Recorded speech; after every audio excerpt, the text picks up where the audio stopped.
Yesterday I shared with you about my season of harvest, and tonight I want to show you another dimension of what we shared last night. Last night we saw that in the counsel of God there is a plan for us to experience a tremendous harvest in our lives as children of God. And we saw in the life of Peter how God used his circumstance to bring unto him a great harvest, a great satisfaction after he has gone through a whole night of toil and fruitless struggle. God showed up by Jesus by the lake of Gennesaret, and suddenly after he had used Peter's boat for preaching, he told Peter to launch into the deep, and Peter, obeying the word, saw a great harvest, a great abundance of God's provision to mankind. Now, Peter said, Lord, I will do it according to your word. I will go according to you, because we have toiled the whole night and we have had nothing but your word. But according to your word, I will do it. And Peter did it according to the word of God. Bible says he had a great harvest. Now, which means to every harvest there should be a seed. There should be a word, a seed that will bring the harvest, that will become the means to sow to get the harvest God has ordained for you. So to your harvest in the year 2010, there's a seed in your life. There's a seed. The seed is a certain word of God that has been sown in you. Something God by his word had set in you. Some desire, expectations, some goals, and some potentials God has placed in you. They are seed. They are seed. So before you can enjoy a harvest, the seed must be protected, because you cannot sow any seed and get a harvest. Before you get a good harvest, if you look at the passage you read in Mark chapter 4, Bible says that the sower went out to sow. So every sower, anybody that goes out to sow, has to go with a seed. And when he goes out to sow a seed, he has an expectation. And the expectation is what we saw in the last part of what we read, which says that after the seed had fallen into the good ground, into the good soil, that is verse number 20 of Mark chapter 4, Bible says that seed brought forth fruit in 30-fold, 60-fold, and 100-fold. So which means that was the expectation of the sower. Every sower, anybody that goes out to sow, has an expectation, and the expectation is to see the fruit, is to see the seed bring forth fruit in 100-fold, in 60-fold, in 30-fold, in 1,000-fold, in abundance. That is the expectation of every farmer, everyone that sows. And so it is with our life. Everything that we put in, anything that we are doing as children of God, as we spend time in praying, as we give offerings, as we pay our tithe, as we give alms, we do kindness to people, we bless the men of God, we bless our fellow Christians, we support our fellow brothers. As we do all these things with our time, with our talent, with our potential and all that, we do it because we look forward to a harvest.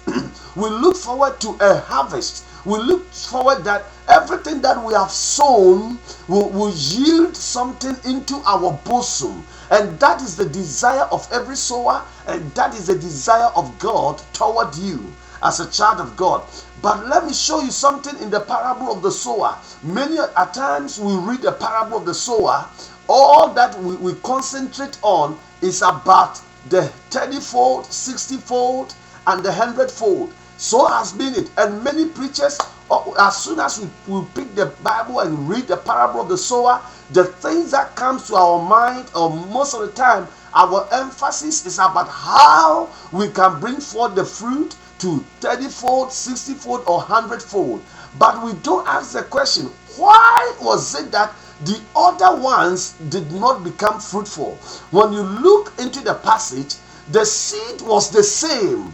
The seed that fell on the stony ground was the same as the one that fell by the wayside. And it was the same seed that fell also among the thorns. And it was the same kind of seed that also fell in the good ground. So there wasn't any seed, any different seed that was put on the roadside, and there wasn't any different seed that was put in among the thorns, nor the ones among the on the rocks.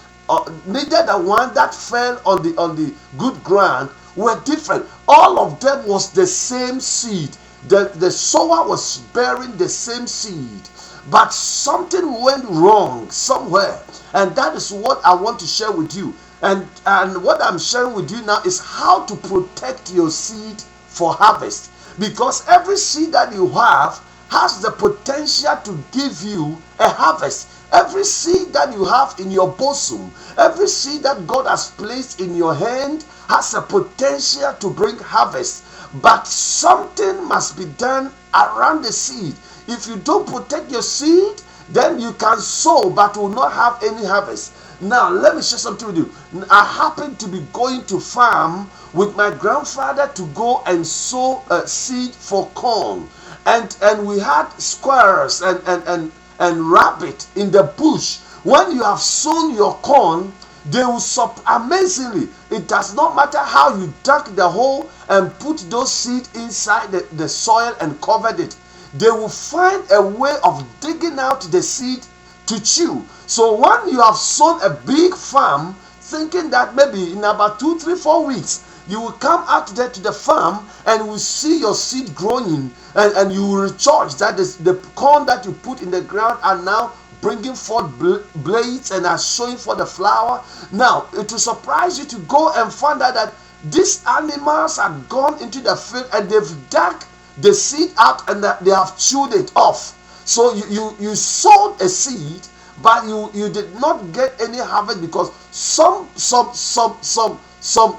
things came in to attack the seed. Some rodents came into the farm, pulled out the seed and chewed it off. So your expectation will be cut off. So you had a good seed though, but because you did not protect the seed, something came in to destroy the seed. That is what happened. So what we sometimes do is to put scarecrow. We put some things, sticks and some trees in the farm, and put some shed and pens on them, and do some scarecrow to scare off all these birds and all these rodents that comes into the farm to take off our seed. Why are we putting those scarecrow in the farm? We do it because we want to protect our seed.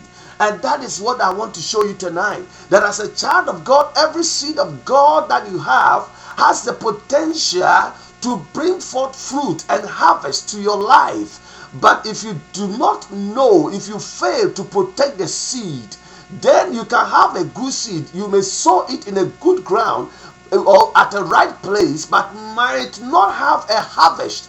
Might not have a harvest. So you will see people enjoying the harvest, and you ask yourself, we sow the same seed.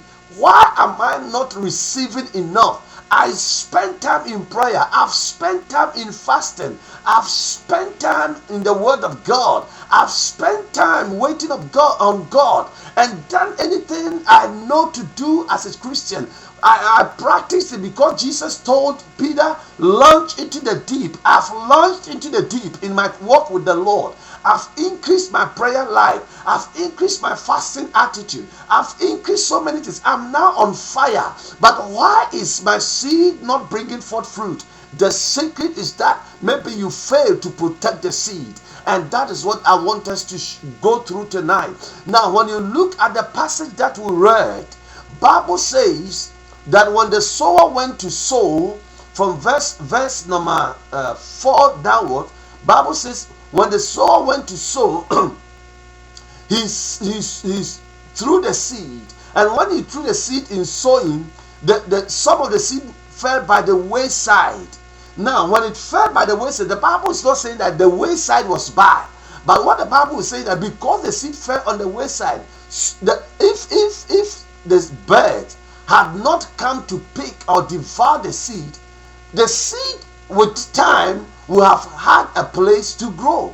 But because birds came in to pick the seed did not remain to bring forth harvest.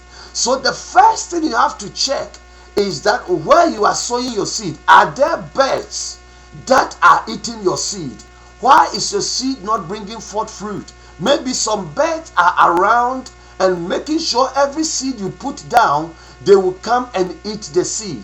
And when Jesus was explaining the parable in verse number 15, he said the birds represent Satan, or the demonic spirit, evil forces, which means there are evil forces that are making sure every word of God that comes to you, or every seed that you have to bring harvest to you, they will destroy, they will devour. So as a child of God, for you to protect your seed, you ought to always make war. You ought to always